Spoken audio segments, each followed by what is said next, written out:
नमस्कार मित्रों, मैं हूं डॉक्टर हरिनिवास। चैनल का नाम है संस्कृत साहित्य एवं संस्कृति। महाभारत शांति पर मैंने कहा कि कुछ कथाएं जो यहाँ आई हैं आपको सुनाऊंगा। एक बड़ी ही सुंदर कथा है। युधिष्ठिर पितामह भीष्म से पूछते हैं कि अगर किसी स्थान पे आप फंस जाते हैं, राजा को उच्च कुल उत्पन्न श्रेष्ठ लोग अगर सहायक के रूप में नहीं मिलते हैं, तो क्या किसी नीच को अपना सहायक बनाया जा सकता है? तो भैया यहां बात स्वभाव की है। अगर स्वभाव से कोई नीच है ना, तो वो नीच ही रहेगा। इस बात को सिद्ध करने के लिए कथा यहां पे सुनाई है। पितामह भीष्म कहते हैं कि एक निर्जन वन था। उस वन में एक महर्षि रहा करते थे, बड़े तपस्वी, बड़े तेजस्वी, तपोनिष्ठ, ऐसे कि उनके तपस्या के प्रभाव से उस जंगल में रहने बड़े बड़े बड़े हिंसक प्राणी भी उनके आश्रम में जब आते थे तो वो बैठ करके जहां अपने आसन पे तपस्या कर रहे होते थे, उनके पास आकर के अपनी पूंछ हिला करके, अपना सिर झुका करके, एक प्रकार से उनको प्रणाम करके उनसे आशीर्वाद प्राप्त करते थे और उनका कुशल क्षेम पूछ के जाया करते थे। देखिए, तपस्या में तो बड़ा तेज होता है। तपस्या के आगे तो आप ये मान लीजिए कि कुछ भी असंभव नहीं है। अब इन ऋषिवर के यहां वन का एक एक प्राणी आता था, चाहे वो हिंसक हो, चाहे वो सामान्य हो, और जैसे कि ऋषि के समाचार पूछ के जाता हो और प्रणाम करके आशीर्वाद प्राप्त करके जाता हो, ऐसे जाते थे। उनके आश्रम में आकर के कभी कोई किसी से हिंसा या कोई बात ही नहीं हुआ करती थी। एक कुत्ता भी था वहां पे।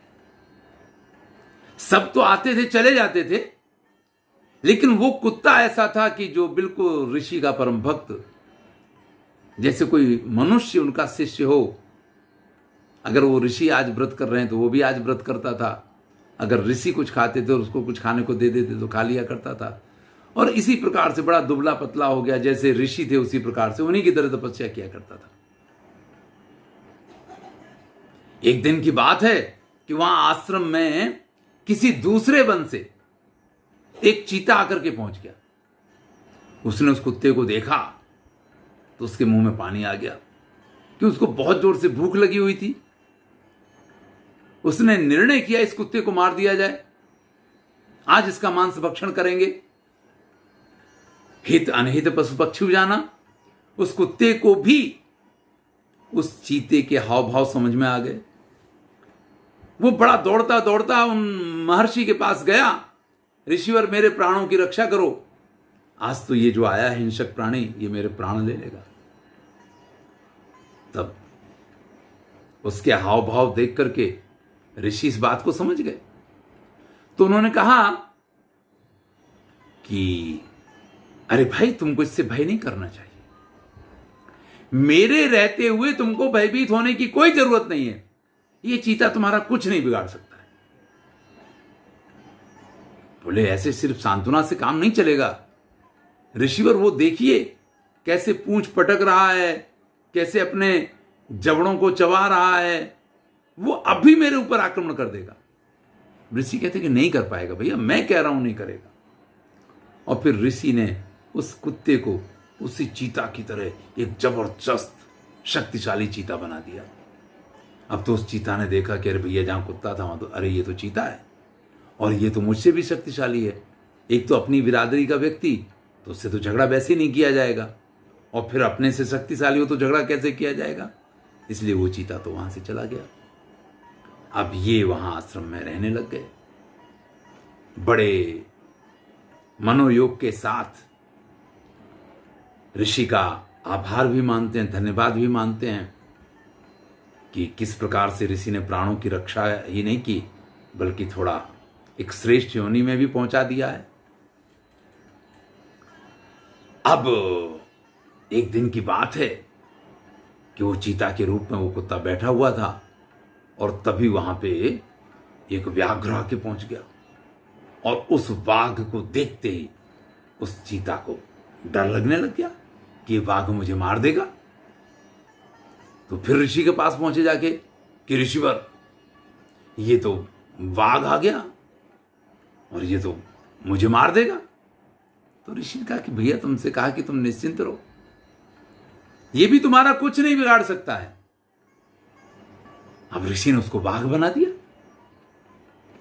बाघ बने तो फिर तो क्या है भाई, अभी तक जो फल फ्रूट के अलावा मांस वांस नहीं खाया करते थे ये, लेकिन जैसे इनको बाघ बना दिया गया फिर तो ये आसपास जो भी आश्रम के आसपास आ जाए उसका शिकार कर लें, उसका मांस खाएं, मांस भक्षण सब चालू हो गया। अब ऋषि ने कहा कि भाई बाघ है, उसका तो स्वभाव होता है, तो करने दो शिकार। एक दिन की बात है कि उस बाघ के सामने एक मदोन्मत्त हाथी आकर के पहुंच गया। इतना विशालकाय गज जिसके मस्तक में से मद बह रहा है। बाघ तो एकदम डर गया कि ये अभी अपनी सूंड से मुझे उठा के फेंक देगा, पैरों से रौंद के मेरा काम पूरा कर देगा। दौड़ते दौड़ते ऋषि के पास पहुंचे, ऋषिवर मेरे प्राणों की रक्षा करो। ऋषि ने उसको उससे भी श्रेष्ठ मदोन्मत्त हाथी बना दिया। अब तो वो हाथी कहीं इस सरोवर में, कहीं उस सरोवर में, क्योंकि किसी का भय नहीं है, उससे शक्तिशाली तो कोई हाथी है ही नहीं, विचरण करने लग गया।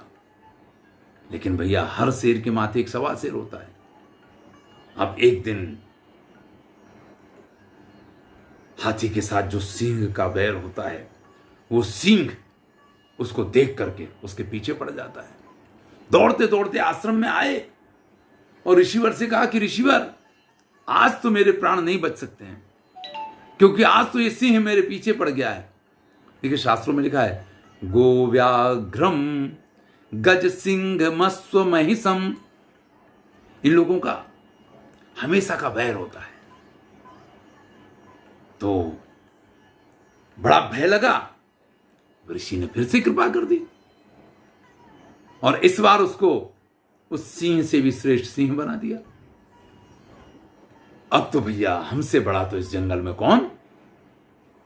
अब तो इन्होंने ये स्थिति कर दी कि जो भी आश्रम के आसपास दिखाई दे जाए उसी को मार डालना, उसी को खा जाना। जो नित्य प्रति लोग आश्रम में आया करते थे, प्राणी लोग, उनका आना जाना बंद हो गया। ऋषि को भी बड़ा अकेला अकेला लगने लग गया कि भाई, नित्य प्रति प्राणी आया करते थे, एक हमारा स्वभाव बन जाता है। जो प्रकृति, जो वातावरण हमारे आसपास हो ना, हमें उसकी एक आदत पड़ जाती है। अगर वो कभी हमारे आसपास ना हो तो हमें थोड़ा अनिजी महसूस होने लग जाता है। फिर भी वो सिंह वहीं आश्रम के आसपास रहा करता था, इसलिए ऋषि को इतना अकेला नहीं लगता था। अब एक दिन वो सिंह वन में विचरण कर रहा था और अचानक वो क्या देखता है कि एक शरभ वहां आकर के पहुंच गया है। 8 पैर हैं जिसके, बड़ा विशालकाय मुंह है। शरभ को जैसे ही देखा वैसे ही सिंह को लगा कि ये शरभ तो मुझे खा जाएगा। वो फिर उन्हीं महात्मा के पास जाकर के पहुंचा। महात्मा ने उससे भी विशालकाय शरभ उसको बना दिया। अब तो भैया, जंगल में चारों तरफ ये जहां निकल जाते हैं वहीं सन्नाटा छा जाता है। अब तो सारे प्राणी जंगल में छुप के रहने लग गए, कोई बाहर ही नहीं निकलता है इसके भय के कारण। कई दिन हो गए इनको कहीं भोजन नहीं मिला, कुछ नहीं मिला, तो ये आश्रम में आए और इन्होंने विचार किया कि अब आज तो इन ऋषि को ही खाना पड़ेगा। जैसे इनके मन में ये विचार आया, वैसे ही वो ऋषि जो है इसके हृदय के विचार को जान करके भूल गया कि इसको शरभ बनाने वाले ये ऋषि ही हैं। अरे कितनी योनियों की यात्रा करवा दी इन ऋषि ने इस बात को भूल करके। वो उन्हीं ऋषि को खाने के लिए जब उनके ऊपर आक्रमण करने की तैयारी करता है तो ऋषि कहते कि जा, तू जैसे कुत्ता था फिर से कुत्ता बन जा। और फिर से वो उसी अपने कुत्ते वाले स्वरूप को प्राप्त हुआ। तो भैया, यही जीवन की कथा है। हमारे ऊपर अगर कोई कृपा करने वाला मिल जाता है ना, तो कहते हैं कि कुत्ता भी शेर हो जाया करता है। लेकिन जिस दिन वो शेर ये भूल जाता है कि उसको कुत्ते से शेर किसने बनाया है, वो दिन फिर वापस उसका कुत्ते बनने का दिन होता है। इस कथा में दो बातें बड़ी महत्वपूर्ण हैं, एक कुत्ते के पक्ष में है और एक ऋषि के पक्ष में है। जो ऋषि के पक्ष में वो युधिष्ठिर का प्रश्न है कि क्या हमें किसी नीच को अपना साथी बनाना चाहिए। तो भैया इसका जवाब तो आपको मिल ही गया है। लेकिन कुत्ते के पक्ष में जो बात है उस पे हमको सबको ध्यान देना चाहिए। हमारे जीवन में हमेशा कभी ना कभी ऐसा क्षण जरूर आता है जब कोई हमारे ऊपर कृपा करने वाला ऐसा मिल जाता है कि जिसका हाथ अगर हमारे सिर के ऊपर हो तो हम इस दुनिया की सबसे शक्तिशाली व्यक्ति खुद को मान सकते हैं। चलिए इस बात के लिए एक कथा सुनाते हैं आपको। ये मैंने भी पढ़ी थी, आपने भी सुनी होगी संभवतः। एक पुत्र जो है वो कुर्सी पे बैठा था, उसके सामने एक बड़ा सा शीशा था। उसके पिता उसके पीछे आए, उसके कंधे पे हाथ रखा और उससे पूछा कि बेटा, अगर मैं ये पूछूं कि इस संसार का सबसे सफलतम व्यक्ति कौन है तो तुम्हारा जवाब क्या होगा। तो उसने कहा कि इस संसार का सबसे सफलतम व्यक्ति मैं हूं। आप देखिए मुझे कितनी पद प्रतिष्ठा, कितना मान सम्मान, सब कुछ प्राप्त हुआ है। मेरा जन्म कहां किस प्रकार से आप जानते हैं कि एक सामान्य घर में कुटिया में हुआ था और आज मैं इतने श्रेष्ठ पद को प्राप्त हुआ। पिता ने उसकी बात सुनी, लेकिन पिता को बड़ी ही मन में पीड़ा हुई कि इसमें मैं तो कहीं आता ही नहीं हूं। धीरे से पिता ने उसके कंधे से हाथ उठाया और जब थोड़ा दूर चले, दरवाजे पे पहुंचे, तो फिर से एक बार पूछा कि पुत्र, मैं फिर से तुमसे पूछ रहा हूं, इस संसार का अगर मैं तुमसे पूछूं कि सर्वश्रेष्ठ सफल व्यक्ति कौन है, तो वो कहता है कि आप। पिता ने कहा कि भाई अभी तो तुम कह रहे थे कि मैं, अब तुम मुझसे कह रहे हो कि आप। तो पुत्र ने कहा कि पिताजी, पहले जब आपने पूछा था तो आपका हाथ मेरे कंधे के ऊपर था, और जब तक आपका हाथ मेरे कंधे के ऊपर है तब तक इस संसार का सबसे सफल और श्रेष्ठ व्यक्ति मैं खुद को मान रहा था। लेकिन अब जब आप दरवाजे पे खड़े होकर के ये बात पूछ रहे हैं तो अब आपका हाथ मेरे कंधे पे नहीं है। अब इस संसार के सबसे श्रेष्ठ और सफल व्यक्ति आप हैं, क्योंकि उस कुटिया में जन्म दे करके और मुझे आज इस लायक बनाया है। आज जो कुछ भी मैं हूं वो आपकी वजह से हूं। पिता की आंखों में आंसू भर रहे। भैया ऐसा हमारे साथ भी जीवन में होता है। कोई पिता या कोई जिसको गॉड फादर कहा जाता है हमें मिलता है, जो हमारे गुणों को, जो हमारी बातों को समझता है और उसके बाद हमें एक ऐसा रास्ता बताता है कि जिस रास्ते पे चल के हम एक के बाद एक श्रेष्ठ स्थान को प्राप्त करते रहते हैं। लेकिन इतना याद रखिए, और यह हमेशा याद रखने की बात है कि जब तक उसका हाथ आपके कंधे पे रखा हुआ है तब तक तो आप इस संसार के सबसे सफल व्यक्ति हो सकते हैं, सबसे श्रेष्ठ व्यक्ति हो सकते हैं। लेकिन जिस दिन वो हाथ आपके कंधे से हट जाए उस दिन विचार कीजिएगा कि आप सफल हैं या उसकी वजह से आप सफल हैं। यही बात यहां पे कही गई है। उस कुत्ते ने शरफ बनने के बाद जब यह समझ लिया कि नहीं अब तो उसी का एक छत्र साम्राज्य है, तो फिर से कुत्ता बन जाना पड़ा। जो सरब बना सकता है वो कुत्ता भी बना सकता है। यहां श्लोक दिया है, श्वात्वम द्वीपित्वमापन्नो अरे तुझे मैंने कुत्ते से दीप यानी चीता बनाया, द्वीपी व्याघ्रत्वमागतः, और फिर उस चीते से तुझे बाघ बनाया, व्याघ्रान नागो, उस व्याघ्र से तुझे मतवाला हाथी बनाया, मदपटु नागः सिंहत्वमागतः, और फिर तुझे जंगल का राजा जिसको कहते हैं ऐसा सिंह मैंने तुझे बनाया।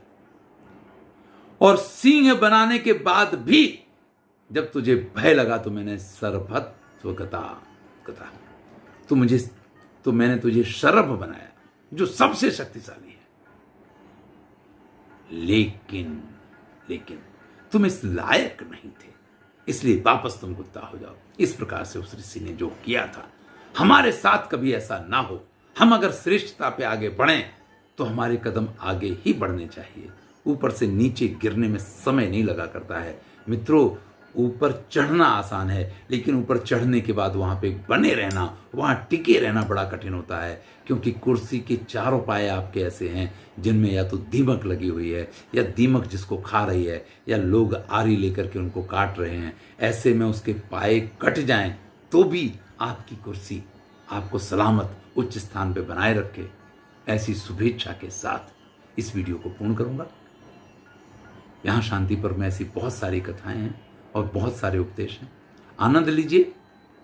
फिर वही बात कि अच्छा लगे तो मित्रों के साथ शेयर कीजिए। धन्यवाद। मैं हूं डॉक्टर हरिनिवास। चैनल से आप परिचित हैं, चैनल का नाम है संस्कृत साहित्य एवं